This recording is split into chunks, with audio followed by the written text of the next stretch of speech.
साहेब सबका साहेब सबका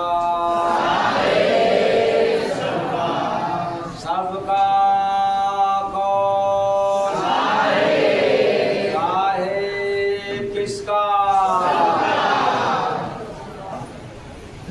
सबसे सुगम गुरु भक्ति रे साधो सबसे सुगम गुरु भक्ति सबसे सुगम गुरु भक्ति रे साधो सबसे सुगम गुरु भक्ति।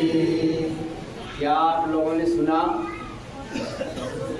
सबसे सुगम गुरु आखिर क्यों माना जाए, कैसे माना जाए कि सबसे सुगम है, सबसे सरल है, सबसे सहज है? इसके लिए प्रमाण आप लोगों को आगे मिलेगा इसी भजन के माध्यम से। तो सबसे सुगम गुरु भक्ति साधो सबसे सुगम गुरु भक्ति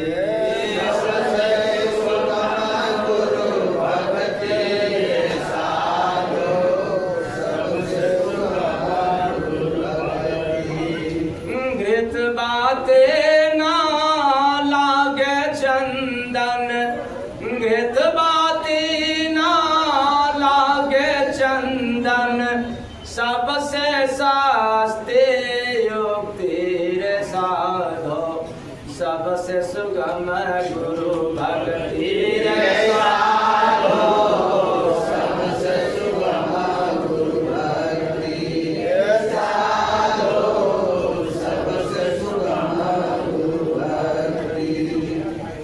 करना पड़ता ना हठ योगा करना पड़ता ना हठ योगा ये बस गुरु वियोग में होगा ये बस गुरु वियोग में होगा। लाइन पर गौर करना, एक एक लाइन पर। करना पड़ता ना हठ योगा करना पड़ता ना हठ योगा ये बस गुरु वियोग में होगा ये बस गुरु वियोग में होगा। होठ हिले ना पाँव चले ना होठ हिले ना पाँव चले ना मिटता सहज विरक्ति रे साधो सबसे सुगम गुरु भक्ति रे साधो सबसे सहज गुरु भक्ति रे साधो सबसे सुगम गुरु भक्ति। ढोंग आडंबर छू ना पाए ढोंग आडंबर छू ना पाए। ये ढोंग आडंबर किसे कहते हैं? हम लोगों ने कितनी बार सुना और सुनाया लेकिन समझ में आया नहीं। ये घुमाना क्या है?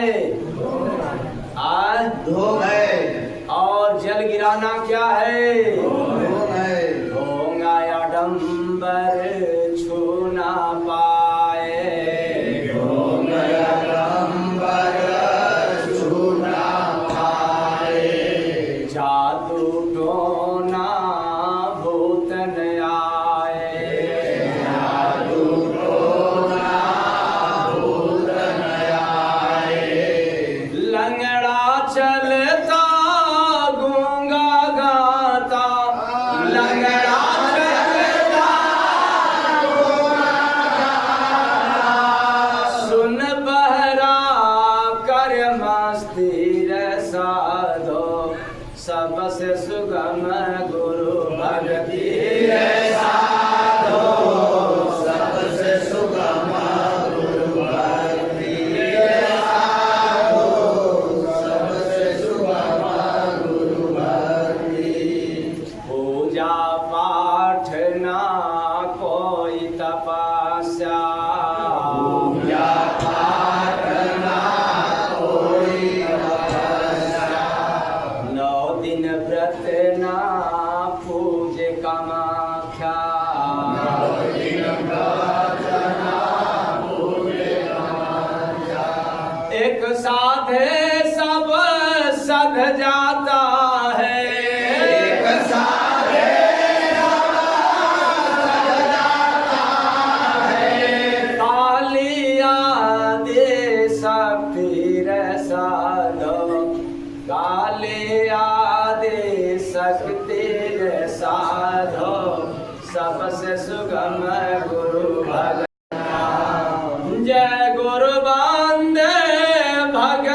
भगति रे साधो सबसे सुगम गुरु भगति रे साधो सबसे सुगम गुरु भगति रे साधो सबसे सुगम गुरु भगति।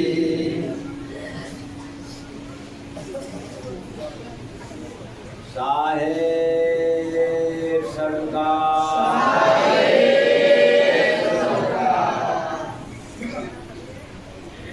मूड आप लोगों का फ्रेश हो गया कि गर्म हो गया? आज फ्रेश हो गया, गर्म नहीं हुआ?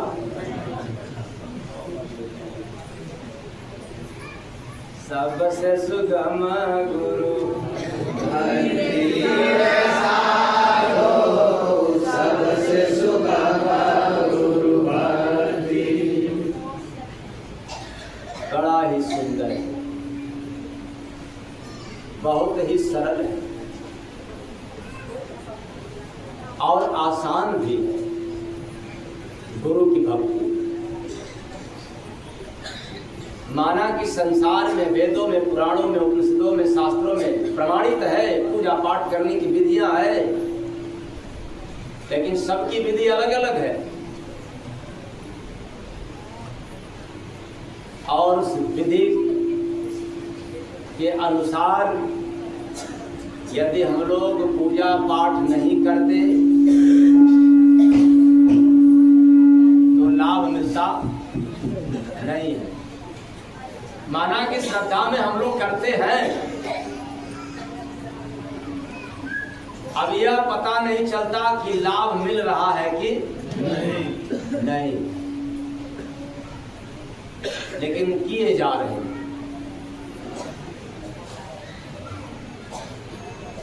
100 में 95% तो डर के मारे, भय के मारे करते हैं। नहीं करेंगे तब क्या कर देंगे? नुकसान कर देंगे। इसलिए कर लो, पैसा कितना भी लग जाए लेकिन कर लो।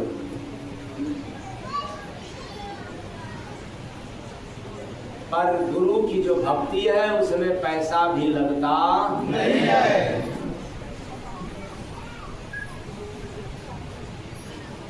इसलिए कि कोई सामग्री भी नहीं चाहता, मात्र इसी कारण से बड़ा ही आसान है, सरल है। लेकिन ऐसे सरल भक्ति को भी कुछ लोगों ने कठिन समझ लिया।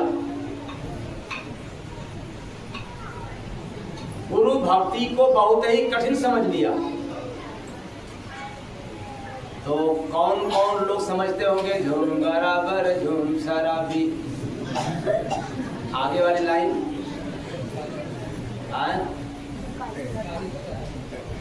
अच्छा पता नहीं क्या कोई कह रहा, कौन घटा है मस्त, हमें इतने मालूम था, मैंने बोल दिया। तो ये झूम बराबर झूम शराबी वालों के लिए तो गुरु भक्ति सबसे कठिन है।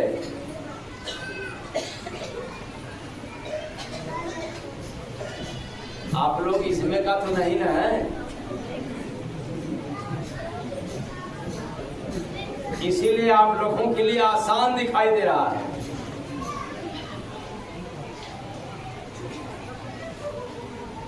जिस व्यक्ति को सम्मान चाहता है उस व्यक्ति के लिए गुरु भक्ति बहुत ही कठिन लगता है,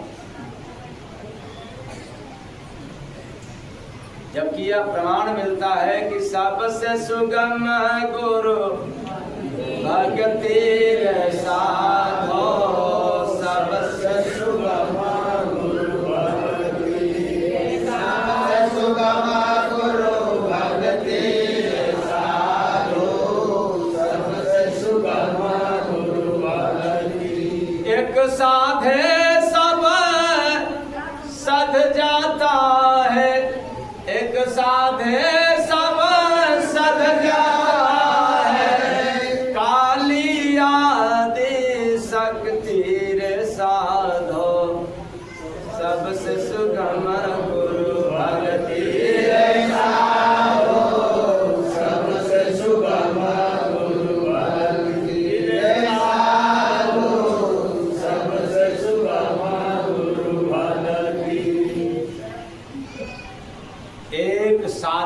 सब सत है। मतलब इसमें क्या हुआ, गुरु भक्ति जिससे हो जाए, दुनिया का ऐसा कोई तीर्थ, कोई मूर्त, कोई मंदिर, कोई वेद, कोई पुराण, कोई शास्त्र न बचा हो जिनकी पूजा न हो जाए। और जिनके जिंदगी में गुरु भक्ति नहीं है, उनको अलग अलग तरीका से पूजा पाठ तंत्र मंत्र तो करना पड़ेगा। बताओ, इस नियम से आसान दिख रहा है कि नहीं? आज समस्त वेदों का, पुराणों का, शास्त्रों का, उपनिषदों का, 33 करोड़ देवी देवताओं का, चारों धाम का, एक साधे सब सध जाता है एक की पूजा करने से, गुरु भक्ति। और जो गुरु भक्ति नहीं करते उनको तो हर रोज अलग अलग भगवान, अलग अलग देवी देवताओं के नाम पर पूजन अर्चन वंदन तो करना। आप लोग करते हैं कि नहीं? अलग अलग अलग अलग। हाँ, आज ये माई का करो, बाबू का, अगले दिन वो दादी का।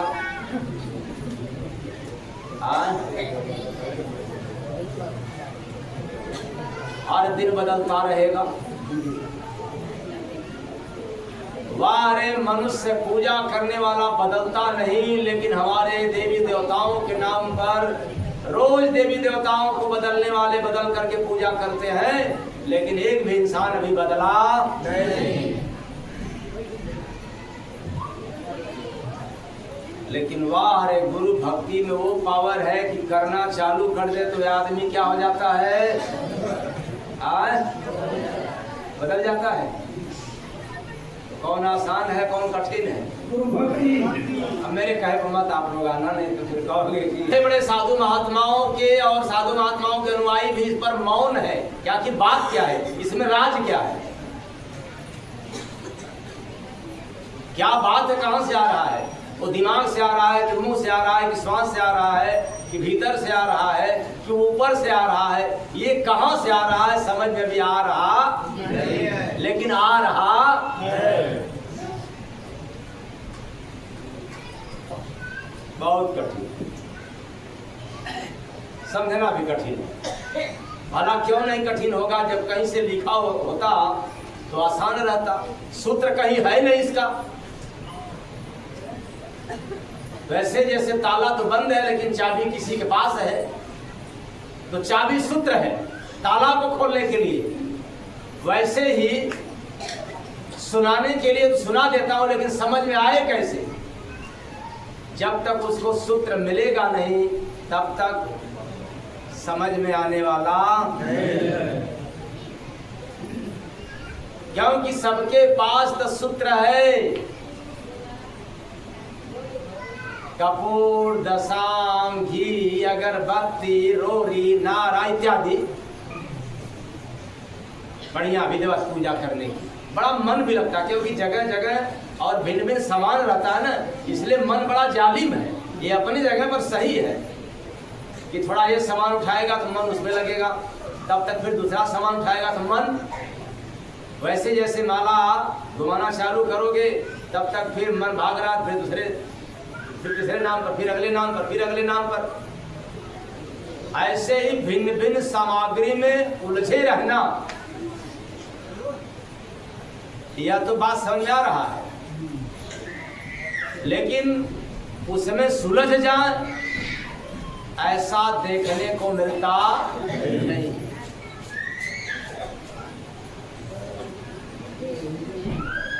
बड़े पक्के पुजारी तक लोग आते हैं, कोई महादेव का, कोई विष्णु जी का, कोई हनुमान जी का, न जाने वर्षों वर्षों से पूजा करते आए, और जब आकर के मुलाकात करते हैं कहीं से नाम सुन करके, और जैसे ही आते हैं धारा उल्टा सुना, उनको थोड़ा सा तो नागवार लगता है, लेकिन जब ही थोड़ा सूत्र मिलता है पकड़ते हैं या कहने को मजबूर हो जाते हैं कि हमने तो पर इतना दिन का समय तो इसी में बिता दिया है, लग गया हूँ, रम गया हूँ। तो हमने कहा कि अभी कहाँ रमे हो, अभी तो रमे ही नहीं हो। तो ऐसा क्यों? हमने कहा कि रमना का मतलब क्या होता है? हम रम गए। तो रमना का मतलब क्या होता है भाई? अब बताओ, लीन हो जाना। तो जिसका पूजा हमने किया, क्या उसका गुण उतरा? या उस गुण में आप लीन हो गए, उसके सिद्धांत में लीन हो गए? तब कहते हैं कि ठान ठान।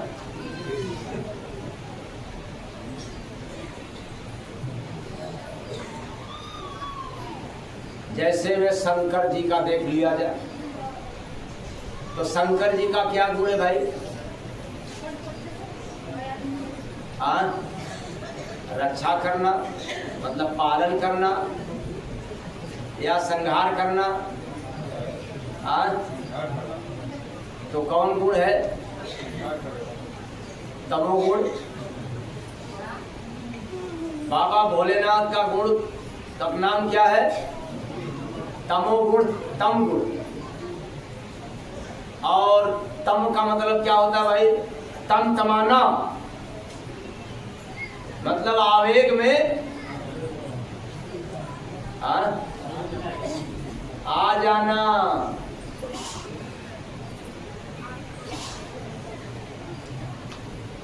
और भोलेनाथ का और भी गुण है, वो क्या?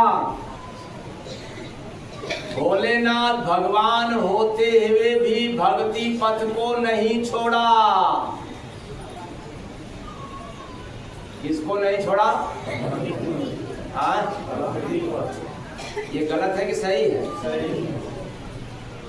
पत्नी को त्याग दिए लेकिन भक्ति पथ को, इसलिए है भोले बाबा के पुजारियों,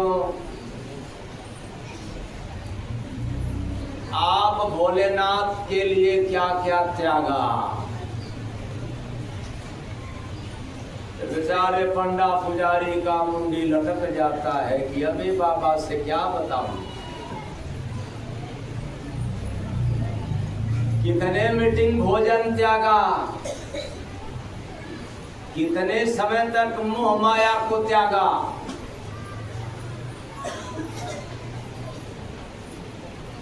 उसी तरह से चाहे आप विष्णु का ले लिया जाए या हनुमान जी का ले लिया जाए, हनुमान जी के भी भक्त मिलते हैं।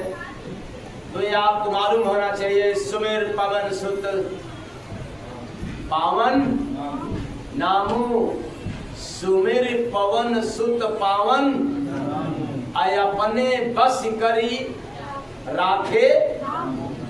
क्या बात? हनुमान जी क्या करते थे?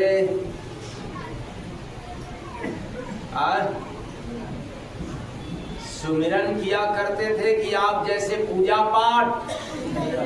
आए हनुमान जी के पुजारियों, तेरे पूजा पाठ से हनुमान जी मिलेंगे। क्या हनुमान जी का गुण आया तेरे अंदर? केवल यह हनुमान चालीसा पढ़ लेने से श्री गुरुचरण सरोज रज निजमन मुकुर सुधार। जय जय जय हनुमान गोसाई, कृपा करो गुरुदेव की। सुमिरन किया, गुण आया हनुमान जी का। अरे राम को अपने बस में किए हैं तो सुमिरन करके किए हैं, न कि हवन यज्ञ पूजा पाठ करके।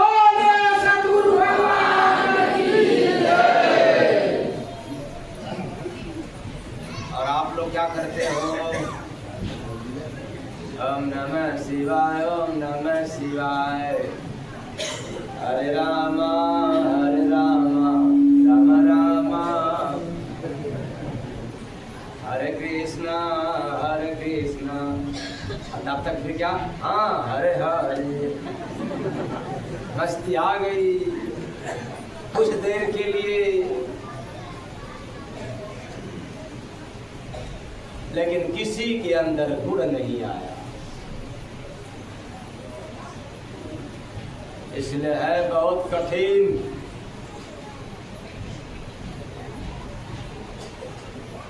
पर सबसे सुंदर है गुरु की भक्ति, इसलिए कि इसमें कोई कठिनता है ही नहीं,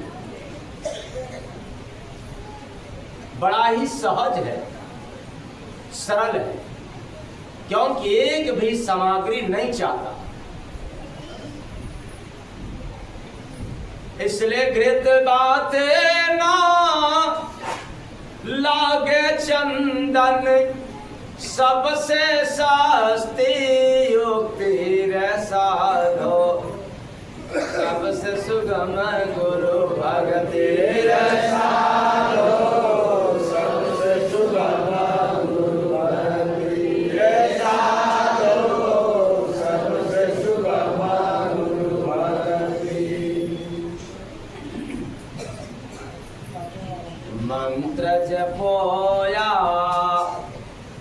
कर लो पूजा, पढ़ लो पाठ हजार, भक्ति सुगम है जय गुरु बंदे, थोड़ा करो विचार बंदे, थोड़ा करो विचार बंदे, थोड़ा करो विचार। ज्यादा मत विचार करना, मात्र थोड़े विचार कर लेना कि आखिर और भी पूजा पाठ है और गुरु की भक्ति भी है और सब में सामग्री चाहता है, इसमें बिना सामान का है। थोड़ा भी विचार करोगे तब यह समझ में आएगा कि सरल कौन है, कठिन कौन है। मेरा मानना है कि आप लोग विचार जरूर करेंगे। हाँ, खास तौर से जो नए आए होंगे उनको तो और विचार करना पड़ेगा कि ये गंगा माई उल्टी कहाँ से यहाँ बहने लग गई। अभी तो हम लोग कुछ और जानते थे, लेकिन यहाँ क्यों उल्टी धारा बह रही है। तो आप लोगों को भी मालूम होना चाहिए कि कहीं कहीं गंगा जो है उल्टी धारा बहती है। तो उसी में से एक यहाँ सिलहटा में भी धारा किधर बह रहा भाई? उल्टे धारा। हाँ, अब यहाँ से फिर कहीं घूम करके जाएगी, सीधा रहे, लेकिन फिर सीधागर जाने के बाद क्या हो जाएगा? सीधा, फिर उल्टा धारा हो जाएगा। क्योंकि वहां फिर 23 तारीख को सुनने को मिलेगा तो वहां धारा उल्टा बहेगा, और फिर कहीं सुनने को मिलेगा लोगों के माध्यम से तो धारा सीधा मिलेगा। ये उल्टी धारा कहीं कहीं बहता है, पूरे गंगा माँ हमेशा उल्टी धारा नहीं बहती, कहीं कहीं। इसलिए इस संसार में किसी महापुरुष से, किसी भी संत पुरुष से कभी कभी कहीं कहीं उल्टी विचारधारा सुनने को मिलता है, जिसमें आज भी आप लोगों को मिल रहा है कि सबसे सुगम गुरु भक्ति रे साधो, सबसे सुगम गुरु भक्ति रे साधो, सबसे सुगम गुरु भक्ति रे साधो, सबसे सुगम गुरु भक्ति। मंत्र जपना होगा, जीभ हिलाना होगा, जीभ हिलेगी, ओठ हिलेगा, लेकिन गुरु भक्ति में इसकी भी आवश्यकता नहीं है। ओठ हिले ना, पाँव चले ना, क्या बात है? न ओठ हिले और ना फिर तब क्यों कहा जाता है कि ये सुंदर है, सुगम है, आसान है? इसलिए आसान है कि जब न ओठ हिले न पाँव हिले, और फिर माना जाता है सुगम इसलिए कि मिटता सहज विरक्ति रे साधो, सबसे सुगम गुरु भक्ति रे साधो,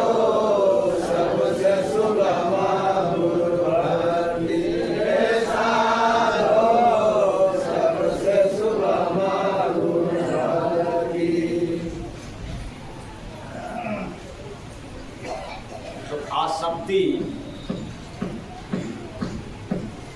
युक्त हम लोगों का जीवन चल रहा है, आसक्ति में। और जब गुरु की भक्ति हम करने लगते हैं तो वैराग्य हमें हो जाता है। क्या हो जाता है? वैराग। तो फिर वैराग होने से क्या लाभ? क्या भगवान मिल जाएंगे? हाँ, वैराग होने से क्या लाभ? मीरा को पहले क्या हुआ था? हाँ, नहीं, सही से बताना आप लोग। मीरा को पहले क्या हुआ था? सहजों को क्या हुआ था? कबीरदास जी को क्या हुआ था पहले? रविदास को क्या हुआ था? क्या हुआ था? वैराग। और वैराग नहीं है तो फिर क्या है? राग। वैराग नहीं है तो आप लोगों के पास क्या है? ऐसा राग भी समाप्त हो जाता है गुरु भक्ति से।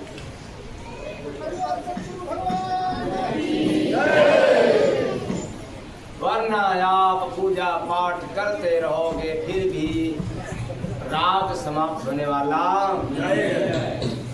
क्यों? गुरु भक्ति बिनु ना धोले, मानन चित चादर का दाग, जानो कारण जय गुरु बंदे, मिले न जल अनुराग रे बंदे, मिले न जल अनुराग रे बंदे, मिले न जल अनुराग। गुरु भक्ति जो ना किया, जाना भगते ने, गुरु भक्ति जो ना किया, विकास मन के हाथ, कहते स्वामी जय गुरु बंदे, सतगुरु देना नाथ रे बंदे, सतगुरु देना नाथ रे बंदे, सतगुरु देना नाथ। जो गुरु भक्ति नहीं किया उसका जीवन मन के हाथ में हो गया। किसके हाथ में? किसके हाथ में? तो मन के हाथ में हो जाएगा तो क्या फायदा और क्या नुकसान?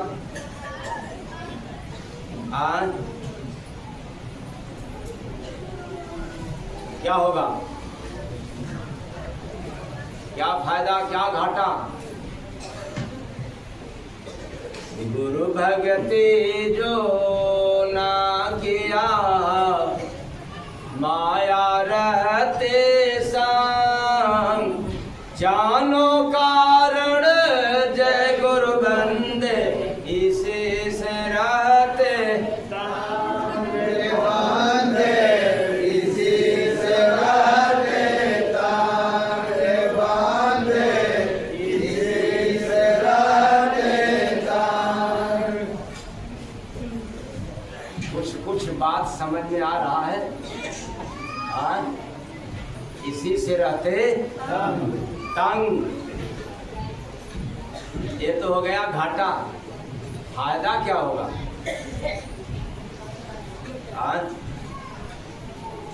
फायदा भी सुनना है कि घाटा और सुनना है? अच्छा, इतने से आंकड़ा लग गया। गुरु भक्ति से आत्मा अमर लोक में जाए, किया सो जाना जय गुरु बंदे, परम गति को पाए बंदे, परम गति को पाए बंदे, परम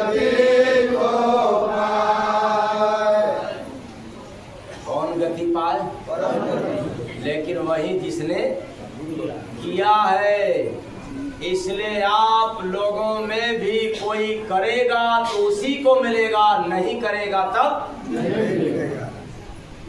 नहीं मिलेगा।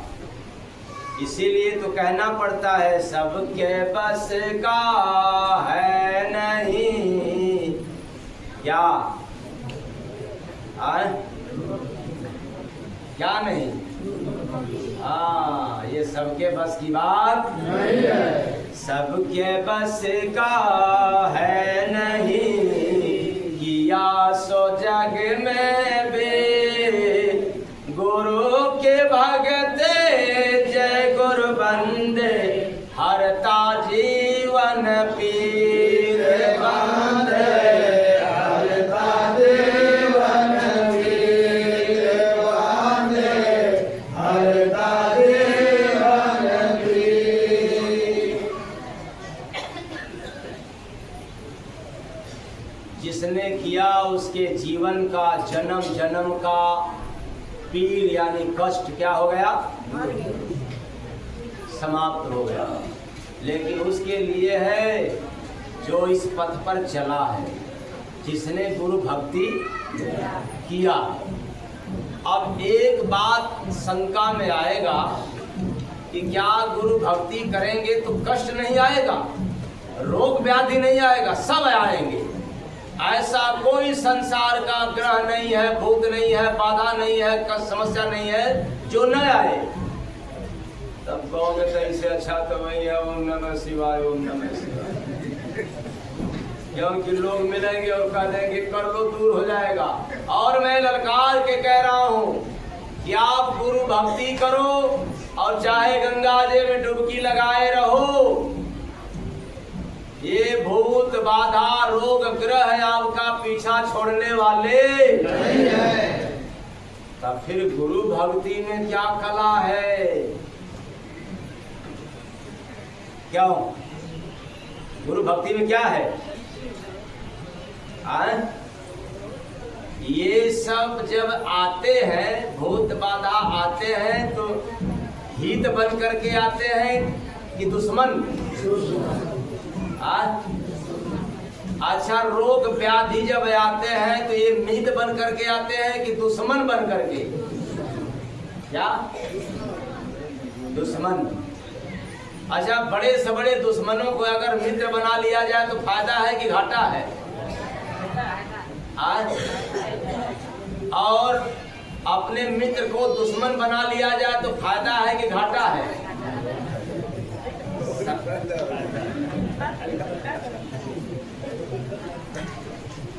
यानी मित्र को दुश्मन बना लिया जाए तो फायदा है कि घाटा?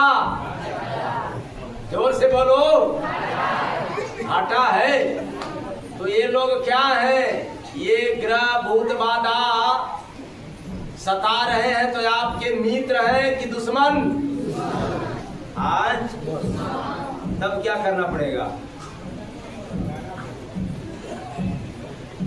गुरु भगते दिल में बसा, दुश्मन कोई न में। गुरु भगते दिल में बसा, दुश्मन कोई न में।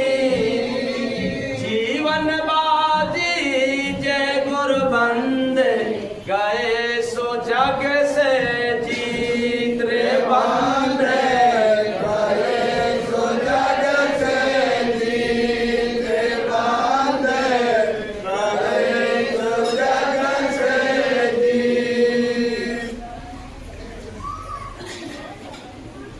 ये बात समझ आया कि नहीं? जिसके दिल में गुरु भक्ति हो जाए, अब उसके लिए जीवन में न कोई दुश्मन नजर आता है न कोई मित्र। इससे निकल गए। मुझे याद आ रहा है पर इतना नहीं आ रहा है कि कहाँ ये प्रसंग उठाया था, लेकिन एक किसी पत्रकार ने मेरे से पूछा कि आप सबसे, इतने लोगों में से सबसे आपका नजदीकी करीबी कौन है? यानी उनका पूछने का मतलब कौन आपका असली दोस्त है? तो आप लोग तो बता ही सकते हैं ना तुरंत। अगर आपसे कोई पूछा जाए, हाँ हम उनको बहुत मानते हैं, हमें बहुत मानते हैं, यही परिचय दोगे ना? क्या बात, हमने इन दोनों लफड़ा से मुक्त हो गए। मैंने महोदय को जवाब दिया कि देखो दोनों बातें समझ लो, न मेरे पास कोई मित्र है न कोई दुश्मन। का क्यों ऐसा क्यों? मनुष्य तन नहीं है क्या? हमने कहा है मैं भी मानव तन में हूं, आप भी मनुष्य तन में हैं, तो फिर अंतर क्या है? मैंने कहा ज्ञान आपके पास ज्यादा है, मेरे पास नहीं है। कहा ये क्या कह रहे हैं? आपके ज्ञान सुनने के लिए लोग इतना नहीं करना है, ज्ञान नहीं सुनने के लिए। आप भी ज्ञान सुनाओ, कोई नहीं सुनेगा। मेरे पास समझ है, मैं समझ सुना रहा हूं। आपके पास ज्ञान है और मेरे पास समझ है। कहे इसका मतलब क्या हुआ? कहा यही मतलब हुआ जो समझ के बारे में आप पूछना चाहते हैं, ज्ञान के बारे में नहीं। कहा लेकिन खोल के बताइए। तो मुझे बताना पड़ा, अगर मित्र बनाएंगे तो दुश्मन भी तैयार होंगे, और दुश्मन रहेंगे तो मित्र हमें बनाना पड़ेगा। एक भी मित्र मेरे पास हो गए तो दुश्मन जरूर तैयार हो जाएंगे। क्यों? अरे फलाने बाबा तो फला ठिकाने को बहुत मानते हैं, और हमें बोलो आप लोग गलत है कि सही है?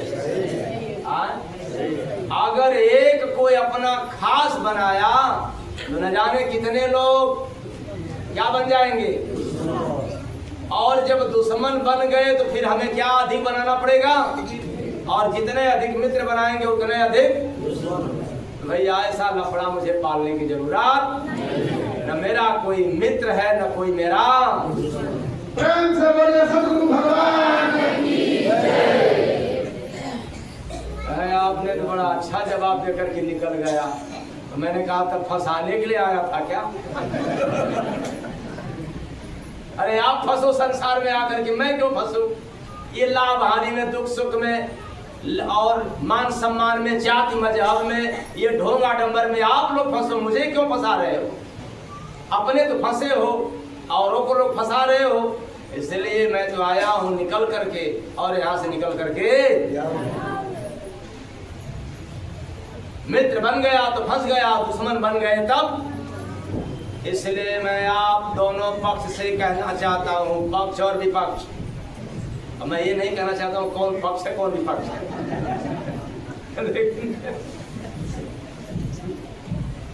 लेकिन दोनों पक्षों से मैं कहना चाहता हूं कि आज से किसी को न मित्र साबित करना, मतलब खास साबित करना, न किसी को दुश्मन साबित करना। हाँ, ये तब साबित करना जब समझ की बात कर लेना। तब कैसी समझ की बात? दोनों कट्टर दुश्मन हो और युद्ध करते हुए, मार करते हुए या गोली बंदूक चलाते हुए दोनों मर गए, और दोनों एक घाट पे जाएं और वहां भी अगर युद्ध कर ले, तब समझ जाना कि दुश्मनी अंत तक करनी चाहिए।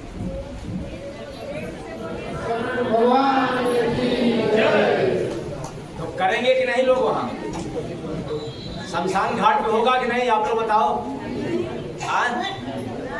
क्यों? वहां दोनों दुश्मन का लाश है शमशान घाट पे, तो झगड़ा करने वाला कौन? देह, मुर्दा, जिंदा। झगड़ा तब तक होता है जब तक जिंदा रहते, इसलिए झगड़ा तब तक समाप्त नहीं होगा जब तक आप जिंदा रहोगे। इसलिए मर गया झगड़ा में, वो झगड़ा कभी समाप्त हुआ नहीं, वो झगड़ा का बदला फिर तगड़ा बन करके आना पड़ेगा और रगड़ा चालू होगा। प्रेम से बोलिए सद्गुरु भगवान की जय। इसलिए जिंदा रहते ही समाप्त कर दो लफड़ा, किसी से झगड़ा ही ना रहे। क्या आप लोगों का समाप्त हो सकता है? ना बाबा, माला बढ़ा दीजिए, 3 माला की जगह में 30 माला कर दी, बता दीजिए जपने के लिए। ये कर लेंगे, आसान है। लेकिन ये झगड़ा त्याग दे, ये तो होने वाला। कहिए तीर्थ कई बार मैं कर आऊं, बदले में दान मांग ले पैसा तो भी मैं चढ़ा दूं बाबा, लेकिन बकस दीजिए ये मेरे से होने वाला। बुजदिल, कायर, नक्कार, मक्कार, आलसी नहीं होगा। इसलिए मैं दावे के साथ कह सकता हूं, पूजा पाठ करने वाले कायर हो सकते हैं, लेकिन विकार को त्यागने वाले कभी भी कायर नहीं साबित हो सकते। बोलिए सतगुरु भगवान की जय। एक बार धर्म के पथ पर चलने वाला धार्मिक व्यक्ति कायर हो सकता है, लेकिन अपने जिंदगी का दुर्गुण को समाप्त करने वाला पुरुष कभी भी बहादुर से कायर नहीं हो सकता। वो सदैव बहादुर ही कहलाता है। इसलिए मैं ललकार के कहता हूं कि पूजा पाठ करने वाले ढोंग रचा सकते हैं, लेकिन अपने अवगुण को समाप्त करने वाला कभी ढोंग नहीं रचा। प्रेम से बोलिए सतगुरु भगवान की बहुत कठिन है, लेकिन हम लोग तो पूजा पाठ तो बहुत आसान समझ लिया, यही बात। और दुर्गुण की त्याग बहुत कठिन, इसलिए कठिन से कठिन दुर्गुणों का भी समाप्त होता है तब जब सबसे सुगम गुरु भक्ति साधु।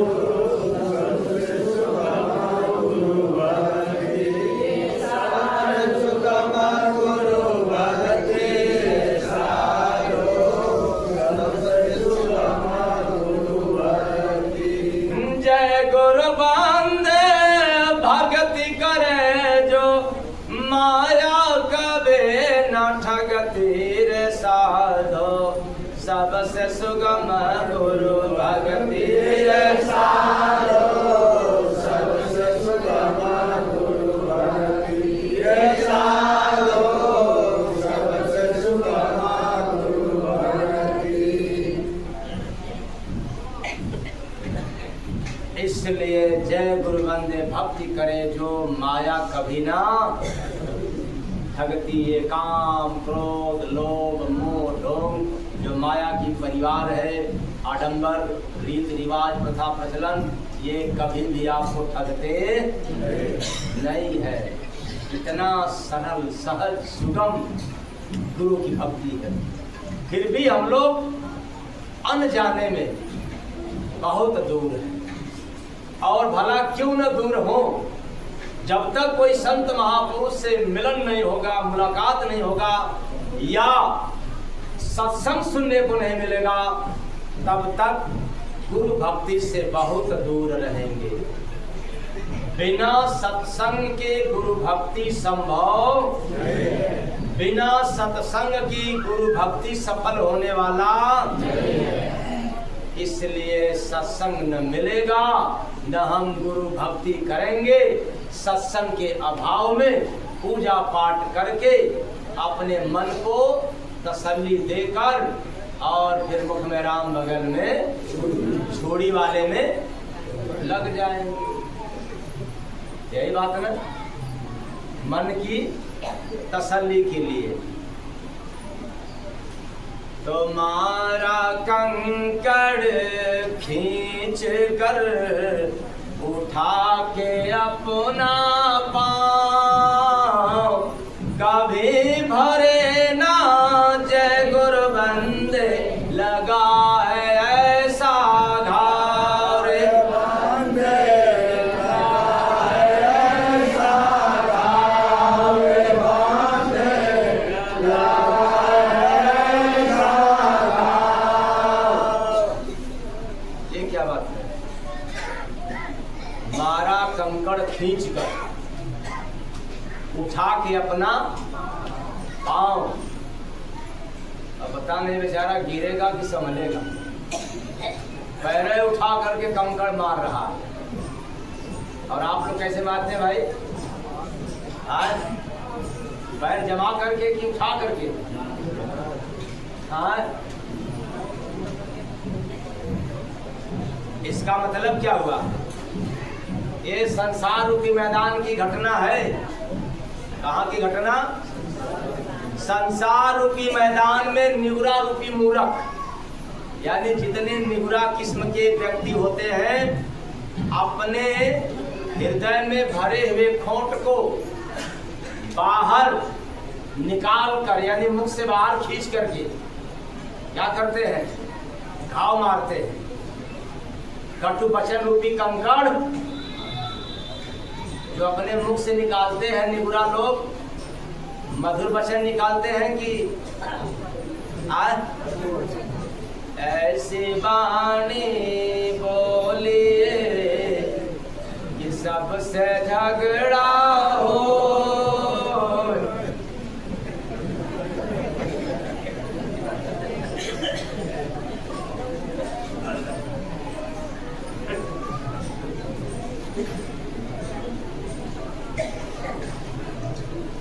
अरे जैसे ही अपने मुख से जब कटु वचन निकालते हैं, फेंकते हैं बाहर, तो पाप रूपी पांव उनका उठ जाता है। ये पाप और पुण्य दो पांव है, एक पुण्य है और एक, इसलिए तो कभी आप पुण्य करते हो तो कभी आप केवल पुण्य करे, ऐसा हो सकता अगर ऐसा तब होगा जब सबसे सुगम गुरु भक्ति। नहीं तो कितनों पूजा पाठ कर लो, पर कभी न कभी पाप, कभी न कभी पुण्य तो करना पड़ेगा। इसलिए पाप और पुण्य रूपी पांव, तेरा पाप रूपी पांव उठ गया, यानी डिसबैलेंस हो गया। जैसे ही दूसरे को मर्माहत करता है, यानी चोट मारता है, दुख देता है, यानी वेदना रूपी घाव जब देता है, तो फिर वह कभी भरता नहीं है। मतलब कभी भरने का क्या हुआ, कभी भूल नहीं पाता। जिसको आपने ताना मार दिया, याद रखना, पांचाली ताना मारी थी। किसको किसको? आप लोग बहुत चालाक ज्ञानी हैं, कथा तो बहुत पहले से आप लोगों को याद है, कंठस्थ है। ये लोग झूठ बोल रहे हैं। आप लोग बताओ, ये पांचाली जो नारी थी किसको ताना मारी थी? कुछ लोग कह रहे हैं किशन को, अच्छा दुर्योधन को। अच्छा वाह, समझ तो आ गए आप लोग, अपने डिपार्ट की बात समझ गए। अरे 5 पति नहीं, 5 महारथी पति की पत्नी थी। कौन? पांचाली। लेकिन कटु वचन रूपी ताना मार दी दुर्योधन को कि अंधा का पुत्र। आज महाभारत हो गया, ठन गया, अब तो हो करके रहेगा। अब वह अंधा का पुत्र अंधा होगा, यह बात कभी भूला नहीं। अरे मर गया लेकिन बात कभी भूला नहीं। इसलिए यह घाव भरने का मतलब है भूलना, कभी भूलते कभी भरे ना। जय गुरु बंदे लगा है ऐसा घाव, बंदे लगा है ऐसा घाव, बंदे लगा है ऐसा घाव। अच्छा आप लोग बताएं, सुनने में उल्टा लेकिन समझने में कैसा लगता है? अब तो नहीं ना कहोगे कि पता नहीं कहाँ से सुनाते हैं। मैं भी तो वेद पुराण से सुना रहा हूँ कहीं अलग से, पर मेरे में और लोगों में अंतर क्या है?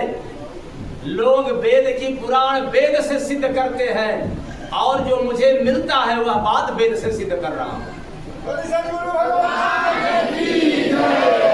बस अंतर इतना ही है। यही है फर्क ज्ञान और आत्मज्ञान की। ज्ञानी ज्ञान से उत्तर देता है, और आत्मज्ञानी ज्ञान का उदाहरण देता है, क्योंकि आत्मज्ञान का कभी भी उत्तर मिलता नहीं है। आत्मज्ञान अपने आप में उत्तर होता है, लेकिन ज्ञान को सिद्ध करने के लिए दूसरे ज्ञान, तीसरे ज्ञान, अगले ज्ञान को लोग देते हैं, और आत्मज्ञान को ज्ञान की जरूरत नहीं होता। इसलिए मुर्दा को शमशान में लगा है मेरे गिरो।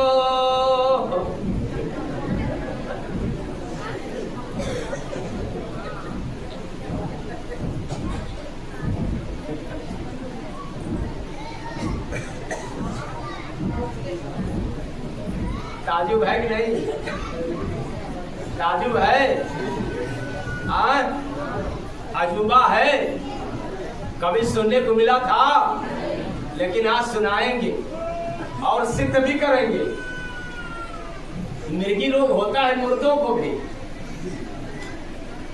तो मुर्दा को शमशान में लगा है मेरे गिरो, झूम रहा है जय गुरु बंदे, जूता खोजे लोग रे बंदे, जूता खोजे लोग रे बंदे, जूता खोजे लोग।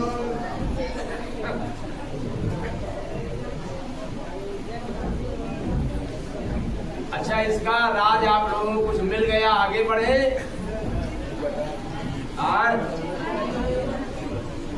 नहीं बताना होगा, क्या बताना होगा, बताना होगा। अच्छा, तो सुनते चले। मुर्दा को शमशान में मनमुख रूपी मुर्दा, निगुरा रूपी मुर्दा, मानव को संसार रूपी शमशान में मनोकामना रूपी मिर्गी रोग लग गया है। मिर्गी रोग का नाम क्या है? मनोकामना। ये मनोकामना को मिर्गी की संज्ञा क्यों दिया गया भाई? आज जैसे मिर्गी आई, जूता सुंघा दिया जाए तो मिर्गी में राहत मिल जाता है। फिर उसके बाद उसी जूता को पहन करके जाता है, ठीक। फिर मिर्गी रोग आ गया तो फिर जूता जो है, यानी फिर कामना, फिर उसी जूता से काम बन जाता है। फिर मिर्गी आया, फिर जूता, तो ये फिर का मतलब होगा, ये समझ लेना है।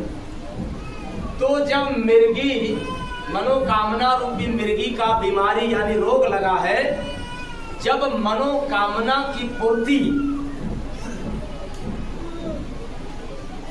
रूपी सही इलाज जब हो जाता है, जैसे ही मनोकामना जीवन में आता है और उसका इलाज हो जाए, मतलब पूर्ति हो जाए, जैसे रसगुल्ला चाह रहा है, ये मनोकामना है, मिल गया, पूर्ति हो गया ना, हो गया।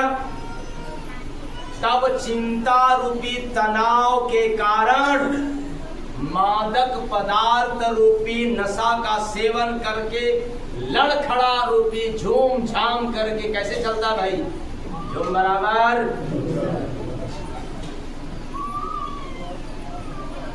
बेढंगा चलने लग जाता है, मतलब उसके चाल का कोई गारंटी नहीं है। मनोकामना की जैसे ही पूर्ति हो जाता है, वो मस्त होकर के चलने लग जाता है कि वाह मेरा काम हो गया, मेरा कामना पूरा हो गया, और ऐसे नशा की तरह झूम झूम करके चलता है। तो परिवार के लोग अब समझते हैं कि भूत पकड़ लिया क्या, कोई ग्रह वगैरह तो नहीं ना पकड़ लिया, इसलिए ज्योतिष या तांत्रिकों के पास जाकर के जंतर मंतर रूपी जूता, जैसे जूता सुंघाने से मिर्गी रोग ठीक हो जाता है, उसी तरह से मनोकामना की पूर्ति के लिए ये जंतर मंतर रूपी जूता की आवश्यकता पड़ती है। ये जंतर मंतर जूता का काम करता है। थोड़ा मंत्र पढ़ लिया, जंतर पहन लिया, कुछ काम समझ में आया कि हो गया, हाँ फिर चलो अब अगला पहनने के लिए, फिर हो गया, फिर चलो अगली बार हाथ दिखाया जा बाबा अब की बार क्या होगा।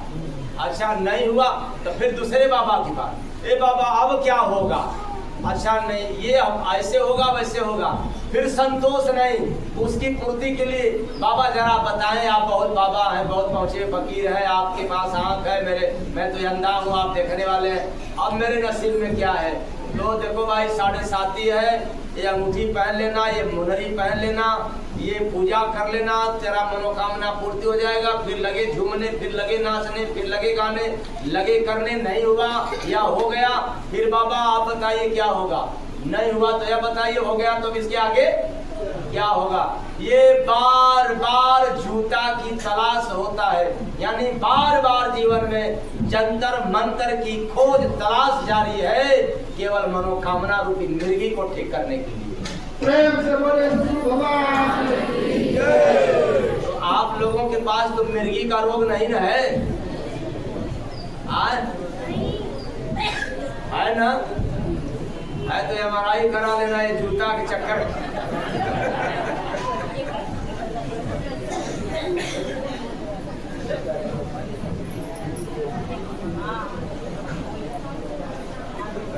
बारे मनोकामना रूपी मिर्गी और जंतर मंतर रूपी जूता, ये सुंघने का काम आता है, तुरंत उपाय मिल जाता है कि ये कर दो तेरा भला हो जाएगा। अब मिर्गी तो अपने समय से ठीक होगा, लेकिन लोग कहते हैं जूता सुंघाने से, अरे जरा दिमाग रखो, जूता सुंघाने से मिर्गी ठीक होता तो आज डॉक्टरों के दरबार में लाइन नहीं लगता, ये ठीक हो जाते।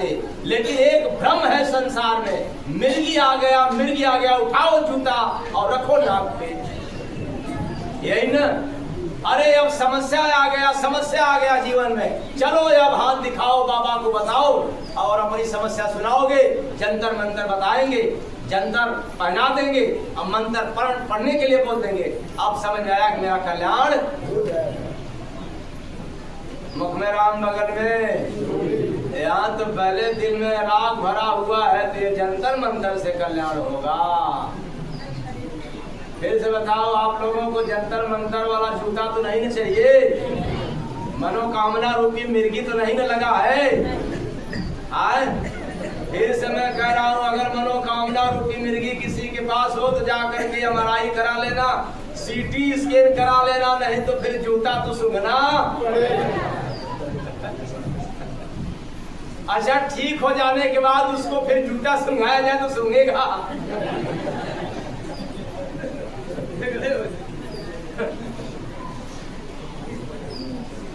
इसलिए मैं कह रहा हूं कि मनोकामना की पूर्ति हो जाने के बाद फिर व्यक्ति अगले मनोकामना के लिए तैयार हो जाता है, अगले व्यक्ति के पास चला जाता है, जब नहीं पूरा होता है तब उससे। इसलिए हम लोग बड़े ही चालाक निकले अपने जाने में। नगर में ऐसा देव है, दिखा तो देते मार, नहीं दिखा सो जय गुरु बंदे, पूजा करे सकार बंदे, पूजा करे सकार बंदे, पूजा करे सकार, बिना बुझा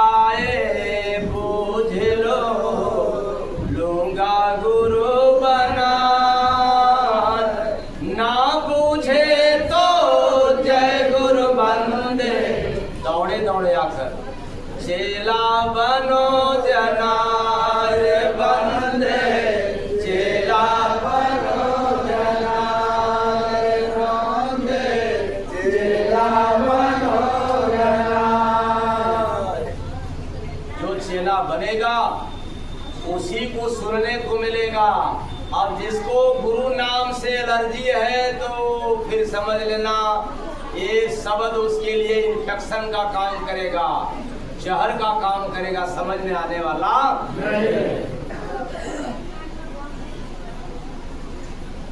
लेकिन वाणी को विराम देने के लिए सबसे सुगम गुरु भक्ति रे